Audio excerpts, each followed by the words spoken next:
Hello class 10 students. हमारा chapter है biology का chapter 8 how do organisms reproduce और आज का टॉपिक है सेक्सुअल रिप्रोडक्शन। तो सबसे पहले सेक्सुअल रिप्रोडक्शन होता क्या है? It is defined as the production of offsprings by the fusion of two gametes to form a diploid zygote which develops into a mature organism। तो यहाँ बताया गया है कि सेक्सुअल प्रोडक्शन एक ऐसी प्रोसेस है जिसमें ऑफस्प्रिंग्स यानी कि नया इंडिविजुअल प्रोड्यूस होता है। कैसे होता है? जब मेल एंड फीमेल गैमीट का फ्यूजन होता है जिससे एक डिप्लॉयड जाइगोट यानी जिसमें दो तरह के क्रोमोसोम्स होते हैं, डिप्लॉयड जाइगोट बनता है जिससे एक नया मेच्योर ऑर्गेनिज्म जो है डेवलप होता है। तो सेक्सुअल रिप्रोडक्शन मीन्स क्या हुआ कि नया ऑफस्प्रिंग्स बनता है bye the fusion of both gametes और इसे डिप्लॉयड जाइगोट बनेगा और एक फिर मेच्योर ऑर्गेनिज्म बन जाएगा। अब ये जो होते हैं ऑर्गेनिजम्स जो होते हैं बायसेक्सुअल भी होते हैं और यूनिसेक्सुअल भी। तो हमें सबसे पहले पता होना चाहिए कि बायसेक्सुअल यूनिसेक्सुअल ऑर्गेनिजम्स कौन से होते हैं। यहाँ हमारी कुछ डेफिनेशंस है, जैसे कि क्या हर्मेफ्रोडाइट्स कौन होते हैं? वो इंडिविजुअल्स जिसमें मेल एंड फीमेल दोनों ही रिप्रोडक्टिव ऑर्गन सिंगल इंडिविजुअल में प्रेजेंट होते हैं, उनको हम बोलते हैं हर्मेफ्रोडाइट। ये तो है इंडिविजुअल्स की बात। अगर हम फ्लावर्स की बात करें तो जिन फ्लावर्स में मेल एंड फीमेल ऑर्गन दोनों ही होते हैं उनको हम बोलते हैं बाइसेक्सुअल फ्लावर्स। और जो प्लांट्स होते हैं उन्हें हम बोलते हैं डायशियस प्लांट्स। तो हमें ये पता चल गया कि जिनमें दोनों ही हों, इंडिविजुअल फ्लावर्स या प्लांट्स जिनमें दोनों ही रिप्रोडक्टिव ऑर्गन्स होते हैं उनको क्या बोलते हैं। ठीक है। अब यूनिसेक्सुअल क्या होते हैं? जिनके अंदर सिर्फ एक ही रिप्रोडक्टिव ऑर्गन हो, जैसे मेल है तो मेल ही रहेगा तो वो यूनिसेक्सुअल हुआ। जैसे मेल का क्या ऑर्गन है? मेल में टेस्टिस होते हैं और टेस्टिस जो है स्पर्म्स प्रोड्यूस करता है जिसे हम बोलते हैं मेल गैमेट्स। ऐसे ही फीमेल जो है इंडिविजुअल्स उनमें ओवरीज होती हैं और वो ओवा प्रोड्यूस करते हैं, इसे हम बोलते हैं फीमेल गैमेट्स। तो किसी इंडिविजुअल में अगर सिर्फ फीमेल गैमेट्स है सिर्फ मेल गैमेट्स है तो उन्हें हम बोलेंगे यूनिसेक्सुअल इंडिविजुअल्स, यूनिसेक्सुअल फ्लावर्स या प्लांट्स। ठीक है। अभी स्पर्म जो होते हैं मोटाइल होते हैं और ओवा नॉन मोटाइल होते हैं, इसीलिए ओवा में सारे का सारा जो भी फूड स्टोरेज है वो ओवा में ही रहता है। और जब भी फ्यूजन होता है हेप्लॉइड स्पर्म और ओवम का तो डिप्लॉइड जाइगोट बनता है जिसे हम सेक्सुअल रिप्रोडक्शन या फर्टिलाइजेशन बोलते हैं। पहले हम पढ़ेंगे कि प्लांट्स में कैसे होता है रिप्रोडक्शन और सीड फॉर्मेशन कैसे होता है।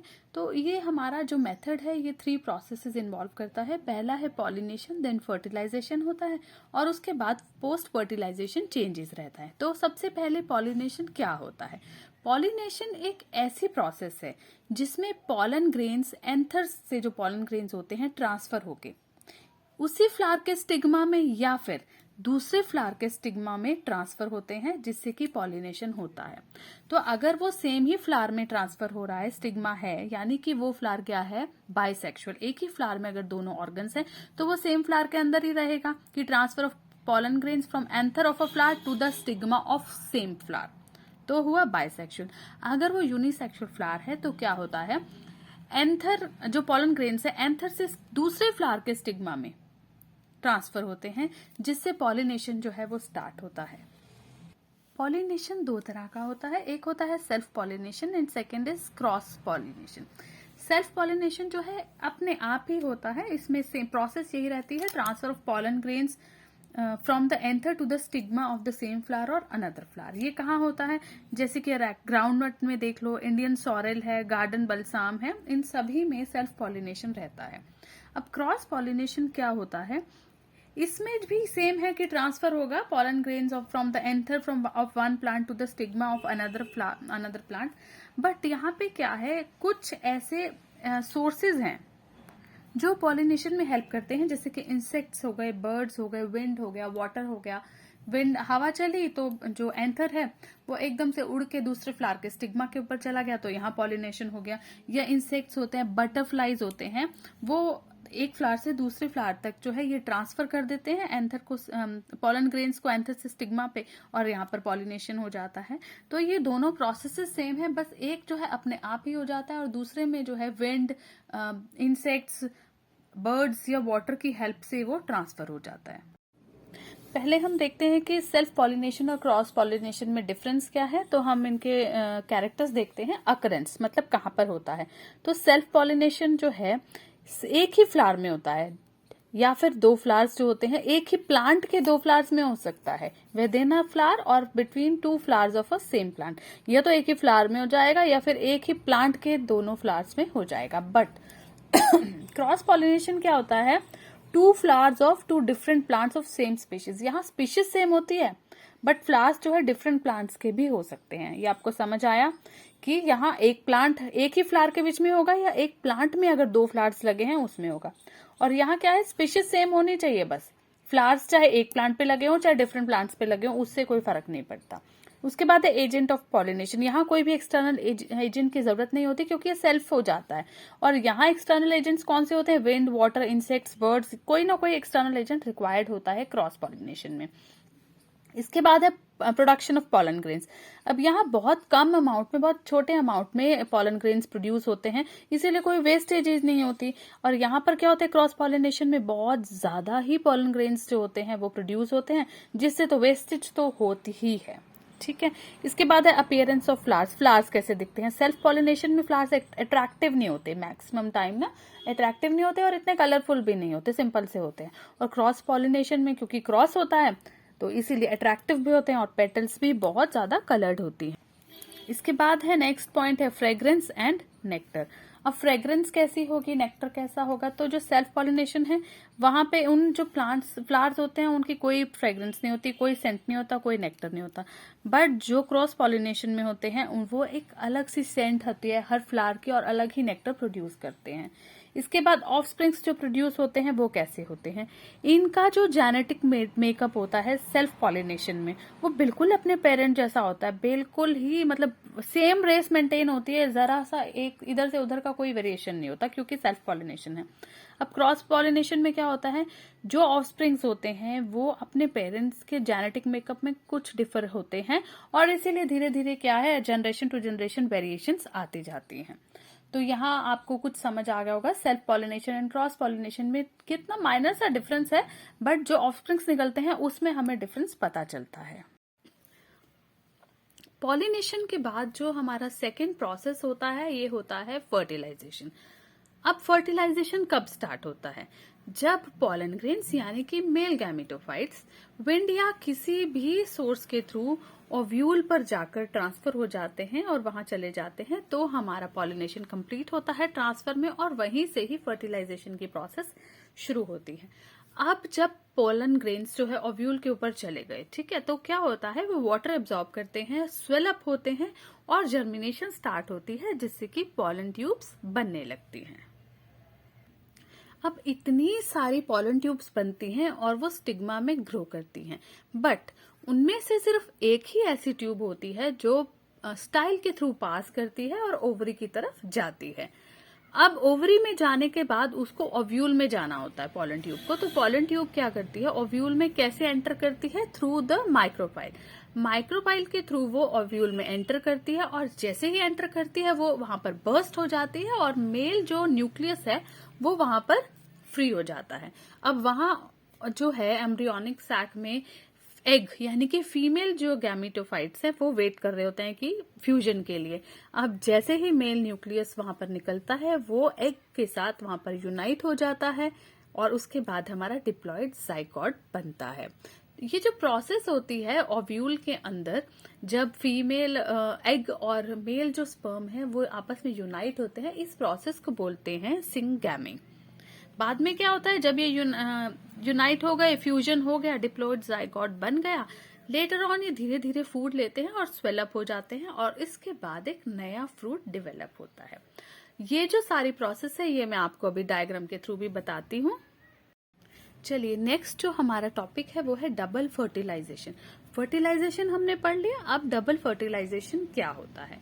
ये एक ऐसी प्रोसेस है जिसमें फर्टिलाइजेशन होता है तो जो फीमेल गैमेटोफाइट है उसका फ्यूजन 2 मेल गैमेट्स के साथ होता है।